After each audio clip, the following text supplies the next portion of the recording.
This week on Quality Digest Live, teaching employees to execute customer service magic. Plus, manufacturing for millennials. That and more when we come back.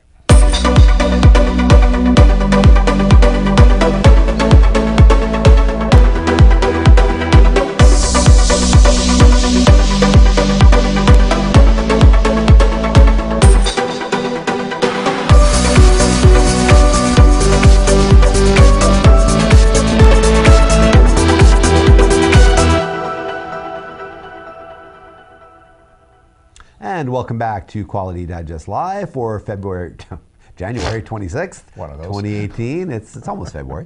QDL is your weekly look at who and what is making the news in the world of quality. I'm Mike Richmond, publisher of Quality Digest. And I'm Quality Digest Editor-in-Chief, Dirk Ducharme. As Jason Stoughton tells us in his article, The Test of Time, NIST's Wall of Many Stones. Right there. This is a long-term data gathering experiment being done by NIST. And of course, NIST has been around for a long time, so they can do long-term experiments like this. Yep. So this is out among the trees and the grass on the south end of NIST's Gaithersburg, Maryland campus. The wall is made up of more than 2,000 square and rectangular natural stone samples off of practically every type of color of stone you can think of. It is nearly 70 years old. It's the world's longest running weathering experiment for stone samples, says Stoughton. So you've heard of rapid aging, probably, or accelerated testing, that sort of thing, and that's really where materials providers or materials makers, they want to know how long a material will last. They can't wait around 100 years, so they have ways to kind of simulate aging. And they do that with natural stone as well. Well, there's something called rapid weathering, which is just like what it sounds. It's a way to artificially simulate long-term weathering on various materials. But the key word here is artificial. Rapid weathering is highly efficient and it's an industry standard. Everybody uses it, but it is artificial. So being able to look at an actual 70-year-old weathered stone samples is the real deal. And as Stoughton writes, if you want to see what actually happens to a particular piece of stone after it's been exposed to the elements over decades, this stone wall stands ready and waiting to show you. And this wall, actually, this is as interesting as that is, this wall itself has a really interesting history, some of which will resonate with some viewers. Stoughton writes that in the late 1800s, the industrialization expansion of many American cities had created a boom in the what? Construction industry. Of course. And while many of these new buildings required stone for their construction, stone quarried domestically in the United States was often kind of frowned upon by builders in favor of stone from older, more established sources that weren't in the United States, like China, for instance. How strange. So at that point, it was like, yeah, we don't trust this local stone. We want to go, and you got to remember, a lot of these people are stonemasons, and their fathers were stonemasons, and their grandfathers were stonemasons going back before the U.S. was even here. People stick with the providers they know. If you're used to getting your stone from China or Germany or the UK or whatever, when it comes time to buy stone here in the United States, where are you going to go for your source? Well, I built the stone all my life, and my granddad and my great-granddad did. You're going to go back to the same source. They didn't trust local sources. So, at the first official World's Fair held here in the United States, the Centennial International Exhibition of 1876 in Philadelphia, among the many exhibits was a collection of loose stone samples, all quarried from United States and territories across the United States. Obviously, the idea here being to show and promote the quality of our own stones so that builders would start using our own stone, or maybe people outside the United States would use it. So from there, from the exhibition, the stones went to the Smithsonian, and from there to NIST, which at that time wasn't NIST, it was the National Bureau of Standards, in Washington, D.C., where in 1948, the loose stones were constructed into the wall that you see here, which stood in D.C. before being moved to Gaithersburg, its location now, in 1977. So in total, the wall contains 2,352 individual stone samples, quarried from 47 U.S. states and 16 foreign countries, and 2 different types of mortar. So an interesting little bit of history from our friends at NIST. That's pretty cool. It is pretty cool. I mean, and the idea that it originated because hey, nobody's using our local stone. Yeah. As a matter of fact, there was a report alluded to in the story that came from an 1884 government report called Reports on Petroleum, Coke, and Building Stones. If you look in there, they talk about this bias toward foreign-made stone over local stone. And one of the comments was something like, it was something like at the very feet of stone doors being built from foreign stone is stone of equal quality. So they're saying walk right outside the door, and what they mean is local quarries, and they're stone of equal and better quality, but there was a bias against it. And like I said, I think mostly because this is an ancient, stonemasons and stone cutting and all that, ancient history behind that. And these are usually family businesses. You're going to go to you're going to go to the source you trust. Yeah, but think about shipping stone across huge oceans. Yeah, the cost of that. In wooden ships. I mean, it's crazy. Yeah, it's crazy. You have all those extra costs built in anyway. Great story. No, it was fun. Great story there. Thanks, Dirk. All right. Well, everyone loves predictions. In our next story, we're going to talk about that, especially when it comes to the effects that technology is going to have on manufacturing. Top 10 predictions for global manufacturing in 2018 is the name of an article that appeared on the Industry Week website just prior to the new year. And we linked out to it in Monday's issue of the Quality Digest newsletter. Now, the list, it should be noted, comes not from Industry Week, but from the annual IDC Futurescape report. IDC, as many of you I'm sure know, is a well-respected research and analysis firm specializing in information technology, consumer technology, and telecommunications. They do a lot of interesting reportage and analysis there. Now, this is a long article, and it offers a really great amount of detail on each of these 10 rather diverse predictions. There's some really interesting, there's a lot of things that are weaved through this, but there's a lot of diverse predictions there too. But there are some, again, general commonalities, specifically the ongoing digital transformation within industry and the ways in which data is going to be gathered and stored and analyzed to really better inform the manufacturing process as time moves along. Now, I'm not going to go through all 10 predictions, and you can see them for yourselves if you want. You can click on the story link just below the video player screen. Again, as I say, it's a pretty long article, and the 10 predictions really get into it. But I want to talk about just one that really jumped out at me as I read through the story. And this single prediction offers a really good example of how data and digital processing are going to substantially change manufacturing, again, in the very near future. And we can show this one up on the screen now. This is prediction number 5. I'll read it to you. By 2019, 50% of manufacturers will be collaborating directly with customers and consumers regarding new and improved product designs through cloud-based crowdsourcing, virtual reality, and product virtualization, realizing up to a 25% improvement in product success rates. Now, Dirk, you know this, and many of you out there know this. That's huge. That's huge, a 25% improvement in product success rates. I mean, consider that in some sectors, product failure rates approach 80%, right? Okay, failure of new product launches. Now, according to IDC, that's because manufacturers often fail to really understand customer needs during the innovative process when you develop these new products. Now, due to the flexibility and real-time collaboration offered by cloud computing, as well as the incredible simulation capabilities embodied by digital twin production modeling, which many of you know, those tools, stakeholders can lend real weight to innovation and development these days. Product design and fulfillment no longer has to be kind of like a guessing game where the misses dwarf the hits. I mean, again, 80% failure rate, right? Now, and increasingly in the future, suppliers, partners, and other strategic customers can participate in an open innovation paradigm. When you consider the breathtaking amount of muda represented, again, by an 80% failure rate, it's clear that the technology is going to help industry unlock almost inconceivable levels of productivity and efficiency. And that's just one of 10 really interesting predictions that you're going to find in this piece. And for any of you out there who are futurists or technologists, or maybe you're a combination of the two, really check that out. It's a good read. It has a bunch of thought-provoking concepts for how manufacturing work is going to get done here in the coming years. And I think that the takeaway here is that, especially for that one prediction that I mentioned, that that efficiency really is what you're trying to strive for. I mean, the technology exists now so that you don't have to waste so much effort and time on things that aren't going to have buy-in from the customers. The customers can help you develop your products these days kind of in real time.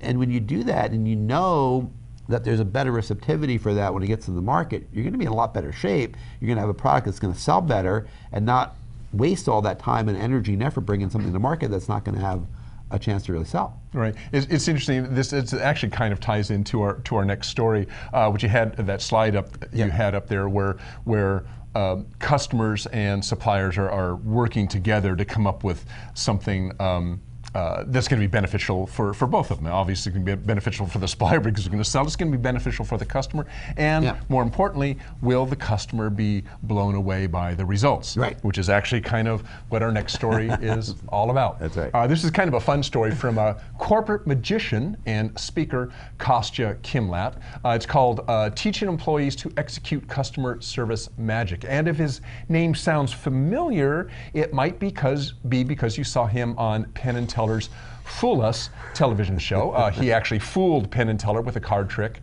which actually you can see in the article. If you go to the very bottom, the video, you can watch that video. It is an amazing card trick. It's pretty cool, yeah. Okay, well, in his article, he's a corporate speaker, and his whole shtick is he does magic for corporate events, but then he kind of ties his magic tricks into what this, how can you translate this into a kind of a corporate message? In this case, in his article, he's making the connection between performing magic and customer service, and maybe even more broadly, let's say sales, okay? So he does this with what he calls the 4 ACEs, or A's, ACEs because he's a card trick guy, right. 4 ACEs or 4 A's from a magician's tool set of perception. In customer service, if you think it is largely about perception, right? And sales is largely about perception. What kind of perception or how are you shaping the perception of your customers? So his 4 A's are: what assumptions are your customers making? How are you acknowledging them, acknowledging those assumptions? How are you building anticipation to heighten emotion? And what are you doing to surprise, delight, and ultimately astonish your customers? These are all kind of common sense, but let's take a look at them a little bit. So first of all, assumptions. Kimlat writes that magicians use assumptions that the human brain naturally makes against you. They use these assumptions to pull off their tricks in a way people don't expect. So they use assumptions to convince the audience. They kind of, okay, the audience is going to assume I'm going to do this, so I'm not going to do that. Right? Misdirection. Misdirection. Well, yeah. We don't want to use misdirection in the sense of customer service, but there is kind of this idea: what are your customers, what are they expecting? Oh, it's another, yeah, I've seen this product before, yeah, blah, blah, blah. That's their assumption, right? Or, yeah, I've heard about you, I haven't heard very good things about you, it's an assumption. Or maybe I've heard great things about you. So you take those assumptions, and what do you do with them? So Kimlat says, you have to consider these assumptions that your customers are making about you. Are they assuming that your brand or your or product is good or bad? Are they assuming assumptions about you? Are you good or bad as a company? What assumptions are they making of you? What people perceive? People perceive what they expect, says Kimlat. So before you can deliver on any customer service, you need to get into the minds of your customers and understand what they're assuming is going to happen when they interact with you. So the next one is acknowledgement. You have to acknowledge the assumptions. You can't ignore them or wish them away. Acknowledging a customer's assumption communicates authenticity, writes Kimlat. So what are the assumptions, true or false, your prospective customers most frequently make about you or your business? What can you say or do to acknowledge each of those assumptions in order to proceed with the relationship? So personally, I think this is really key, particularly if you acknowledge that, for instance, you don't have a feature that your competitor has. You don't whitewash it, you don't try to cover it over. You say, yeah, we don't do that, but our product has many fantastic features, and here they are, right? So you don't try to wave your hands around and disguise the fact that maybe you don't do something that your competitor does, or maybe you don't disguise the fact that maybe in the past your company's products had a bad reputation. Maybe there was a major fail in the past. Okay, you acknowledge that, and then you just run with it. You acknowledge it and you keep going. So then the next thing is anticipation. We have all watched a really good magician build anticipation. Even if you think you know how the trick will end, maybe even if you do know how the trick will end, a good magician can suck you right in and still leave you amazed. We see this with card tricks all the time, right? You know what's going to happen. Pick a card, any card. I'm going to stick it back in and I'm going to do all this stuff and what? Oh yeah, and sure, I show you your card even though I didn't see it. Everybody knows that's how it's going to end. It's the execution and the leading up to that that still amazes us, even though we know the ending of the trick. It's no different when you're selling a product. People know you're going to be a salesperson.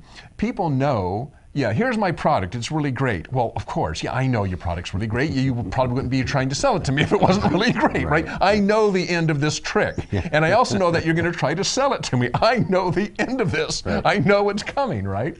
So Kimlat writes that you can raise anticipation levels in a sales interaction, for instance, by painting a picture of how the customer's future might look. You kind of tease it out. What can you say to get a customer excited about a future payoff? Is there a way you can create anticipation through generating tension? We were talking about this, you were talking about this earlier.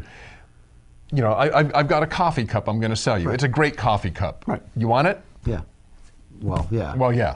Okay. Or you can go into, you know, how a coffee cup is made. It's made here in the United States. We pay our workers twice minimum wage. You know, you can kind of start building a story around the coffee cup, and then at the end get to, this is a great coffee cup. You want to buy it. Well, now you've built something into it, which is a lot more interesting, even though at the end there's absolutely no difference. Yeah, right. The trick is the same, but I mean, the outcome of the trick is the same, but it's how you get there. It's how you sell it. The value that you bring to it. Yeah, exactly. And that's that building anticipation. So you need to think about how you can build anticipation so that when a customer finally makes her purchase, she feels like it's a cause for celebration, like she's doing something.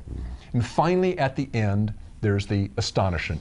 And I'll just sum this up with a quote from Kimlat because I think it says it all. Kimlat says, excellent customer service comes down to how well you're able to astonish your customer. Sure, a customer might have assumptions that you may have acknowledged, and you might even deliver on what he anticipated would happen. But unless you go an extra step, providing something he previously thought unlikely or impossible, he will not walk away feeling astonished. And kind of, if you think about it, for those of you who've been around to know Tom Peters, this really sounds a lot like, you know, the whole wow thing by Tom Peters. You don't just deliver the product. You deliver a product that blows them away. Sure. Yeah. Exactly. And you know, and kind of like a magician, when you're in sales, you know, it's not about the trick, it's not about the product. It's about the personal connection you make with the magician and the salesperson. I mean, ultimately, you know, if you're in a sales environment, you're not selling your coffee cup, you're selling yourself, because obviously you want that level of astonishment, but you also want the person to know, again, when they walk away and they feel so good about that sale, that you're behind it, that they trust you to deliver. And if something does happen to go wrong and it's not exactly what they expected, or it didn't perform exactly the way they wanted, they know that you're there and you're going to make it right because they trust you. Right. So the magician in that role, the salesperson in that role, really is the center of the hub in which everything else revolves. And the value really is tied in very much with the personal connection you make with the person you're selling to. It's important stuff. Yeah. But what he's saying there is really interesting, is that, you know, there's this whole factor where you go through this process, the 4 A's, and you get out to the end of it where people are like really happy that they made that decision, you know? You know, car salesmen say that all the time. You know, you really want the person to drive off the lot and feel like they're really excited about what they bought. Like, oh gosh, I just spent 20 grand. Yeah. Like, well, oh boy. Taryn talked about it. She just bought a new car because she had a car accident, that she really felt like she really enjoyed she didn't enjoy the process so much, but she enjoyed the outcome of that car. She really felt like she did her due diligence. The salespeople helped her, and she got what she wanted. So it's a good process if it's done right, and the salesperson does it in the right way. I encourage you to watch the video at the end of that. Really if you want to see a great card trick, I'd never seen this one before. It's actually really good. It's pretty fun.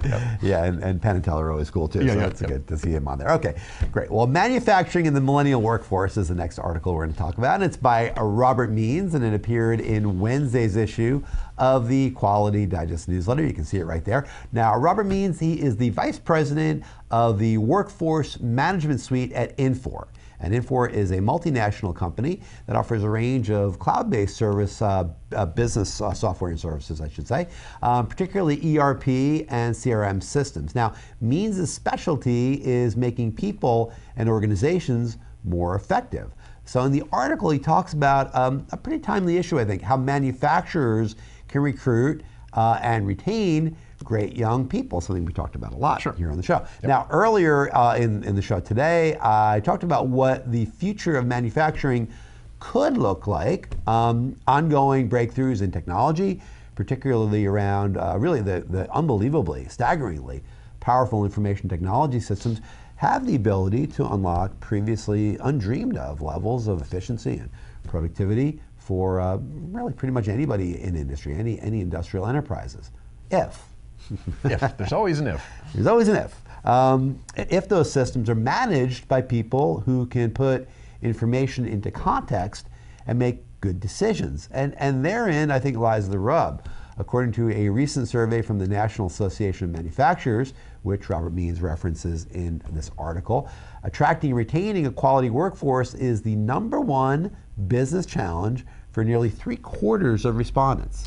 So in this NAM survey, of all the different things that they consider, these leaders consider to be challenges, almost 3/4, 72.9% of them said it was retaining new people in their business.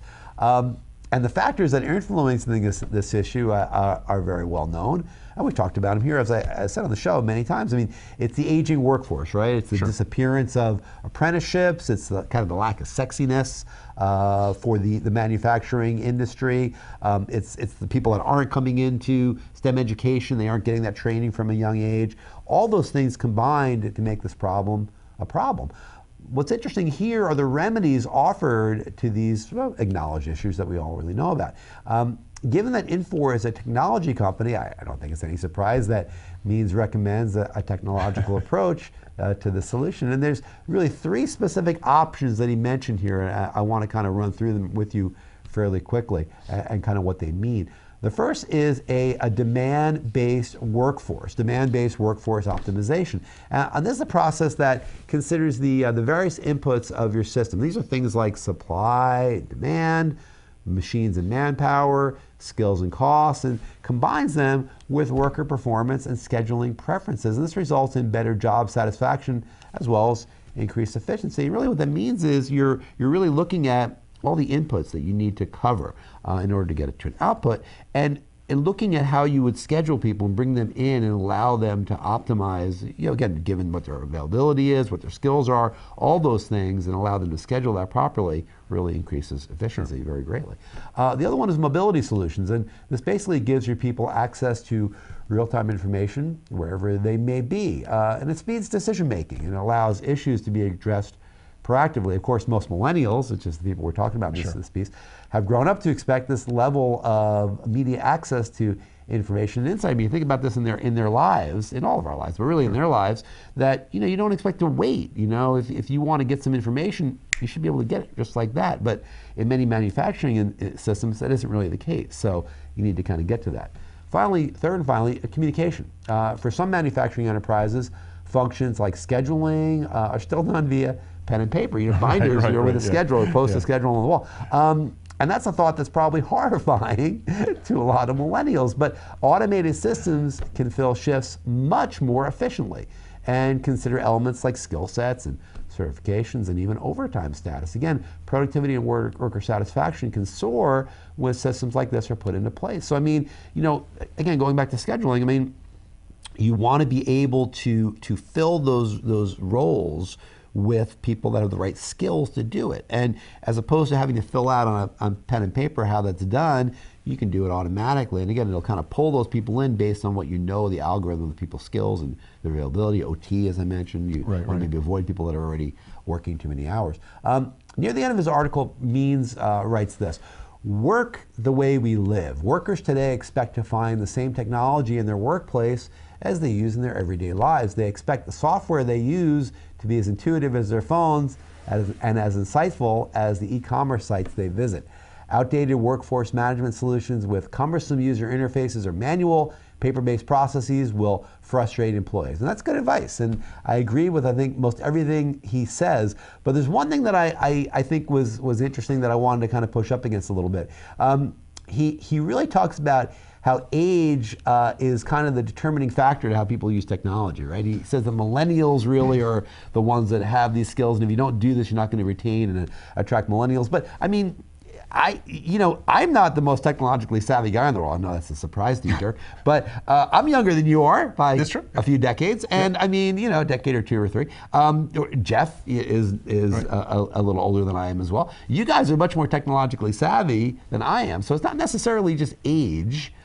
There might be a bit of a frame around millennials as being these technologically savvy people, but you want to do it for everybody, not just for millennials. In your organization, you want to have these solutions that make work easier and more effective for everybody, not just people that are in their 30s. Well, I think actually you touch on an interesting point. Something that I think software developers have kind of finally come to grips with is, for a long time, at least I feel like, software was developed for people who knew how to use software, not for people who didn't know how to use software, which was a problem for older people very often. Is there'd be this great app, and there's somebody who, whether they're a young person or older person, didn't matter. If they'd been working with Windows or Mac forever, they kind of understood, kind of how the interfaces typically work. They'd go in there, they'd start working with them. They could come up to speed very quickly. But for somebody who hadn't, it was kind of like, how do I do this thing? And even if you were taught, it was hard to remember because very often it just wasn't intuitive, and things were convoluted how you got something done. So I think, even though millennials understand inherently how to do this, software companies have come to understand that they've got to make their software something that somebody who's never used a computer before could come up and very quickly learn how to use it. It's important to do that. And I think that more and more that is. It's becoming much more iterative for anybody. You can just walk up and just right away kind of understand how to apply something and how to use an app or whatever the case may be. Well, speaking of technology, and a couple, so.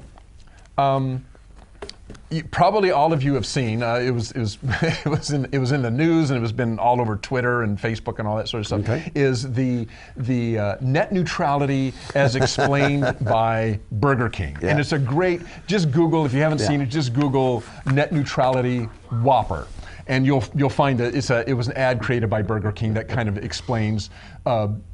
What one issue or perceived issue with net neutrality is. It's a very funny commercial. So we are an internet company. I mean, we deliver our email newsletter by internet. Our website is what we do. Even training we deliver over the internet. So the network is very important to us. So have you thought about net neutrality at all, and what are your feelings over about regulating net neutrality, which was during President Obama, obviously net neutrality rules were put in place, just struck down by Ajit Pai. What are your thoughts about that? Well, I think that, again, for most companies that are dealing in this space now, you want to have an even a flat playing field. You want it to be fair. And that really was the idea behind net neutrality, that there wouldn't be fast lanes and slow lanes depending on the size of the company. And that Whopper commercial really made it. If you haven't seen it, it was really cute. This idea that it was $26 if you want your Whopper right now. Or $4 if you're willing to wait 30 minutes. You want to wait 30 minutes, right. It was like, what? And they pull this on people. But you know, the idea is that, as I understand it, that you know you're going to have fast lanes and slow lanes depending on. So I mean, the providers can then decide who is going to be able to have faster deliverability on their site. So I mean, if you're like a Quality Digest, let's say, and you deliver the information much more slowly, obviously that's to our detriment, right? I mean, so the question is, you know, is that fair? Well, to me, the question is, should it be regulated, which is what happened during President Obama, or should you let kind of the market hash it out as it has done for 25? I mean, those who are against. Not against net neutrality. There's nobody against net neutrality. They're against regulating it, right? So those who are against regulating net neutrality argue it's like, look, it's worked fine up to that point. Yeah, there were some bobbles. You know, Verizon and Comcast did some shady stuff, but let the market decide, because when that was brought to light, all sorts of feces hit the fan for both Verizon and Comcast. Which, so everybody kind of backs off. Shouldn't we just allow it to go that way rather than saying, okay, we're going to impose rules? And of course, once the government gets involved, we understand already government and technology do not work very well together. Well, but I mean, you know, TV and radio, you know, are regulated to certain levels, and there hasn't been any pushback either. I mean, but television and radio don't have a deliverability difference. There's no variability in terms of how it's delivered. But I mean, there's broadcasting power, I guess. I mean, you know, a certain radio station that has a certain level of power to broadcast a signal further has an advantage over one that doesn't. So I guess there is a certain level of that. And they pay for that. They pay for that. So I mean, in a sense, there is a tier. It is a pay. It's not like the government said, well, you can't. Everybody's got to have a certain level of power, and that's it. It's not like your government. It's not like your license or your operating fees are the same for a 1 kilowatt station as opposed to a 100 kilowatt station, right? I mean, there's differences in fees and everything else. There are. So I mean, there is and there isn't. I mean, you know, television. There's also fees involved with depending on what you're doing. So, yeah, it's an interesting question. I mean, how I feel about it as a publisher of Quality Digest. I mean, certainly, you know, I think that I would say that I'm in favor of net neutrality. What, regulated, or just let net neutrality just? I mean, I think regulate itself. I think there's some regulation that would be preferable. I mean, I don't think that you want to limit choice. I think if it is not regulated, ultimately it will limit choice in terms of what people can get and the speed at which they can get it, and that's the issue as far as I'm concerned. That is the issue, but I'm actually changing my mind on this. I think I was I was in favor of regulating net neutrality as we had, and now I'm beginning to think, well, maybe, as even some people, and I'm not talking about ISPs, even as some the early internet developers have come out against regulating net neutrality. Their whole thing is like, look, it's worked the way it's worked because it was basically a Wild West. They didn't use those words, but it was basically a Wild West, and everybody kind of, you know, found their niche, and if you were doing something that wasn't working or wasn't working for you, or your customers were complaining, then you would kind of back off. And that I'm not sure that regulation buys us anything, and it's possible, as a few people have pointed out, once the government is involved in regulating technology, because the government is huge, it's slow. You're saying it's a lowest common denominator. It's a lowest common denominator, and it may be an albatross around your neck in terms of just getting things done faster and advancements and so forth. And forget about just the money aspect of it, which is what the ISPs are concerned with. It's just, it's like, oh, well, okay, now we want to do this. Well, now the government's got to get involved, and is it breaking any rules? And 3 years down the line, does it hurt those that can't afford to play at that level, to pay to play at that level? Does it hurt those who can't get their information out to the broadest possible audience in the fastest possible way? Well, I don't know. I mean, it's worked so far. I mean, but that's the question: is it a level playing field or not? I don't know. I mean, is a level playing field? Does the regulation help? And this is a question for regulation in a lot of different anything, industries. right. I mean, yeah. does the regulation help level the playing field and give the customer more choice, better choice, or does it consolidate power and influence and a voice in smaller and smaller hands? Right. Regulation is designed to broaden this as much as possible. Generally speaking, I mean, you can go too far in either way, direction, right, either direction. So, well, we'll have a chance to find out because right now there's no regulation. There's no regulation at all. But I mean, who knows? I mean, probably that's one of those things that's going to ping pong back and forth, depending on which administration. Well, we'll is see. in power. If I think what'll happen is if there is some true abuse, and it does seem like what you're talking about, more and more power is being consolidated in one place, well, then this whole thing will come back up again. And maybe it may force regulation down the road. So we're going to find out. There we go. All right, Dirk, thanks for that one, man. All right, well, that is our show. Thank you all for joining us this week. We'll be at you with another big week of Quality Digest Live next Friday, another big week of Quality Digest starting on Monday with our newsletter. So you all join us. Have a great weekend, and we'll see you then. So long. Bye.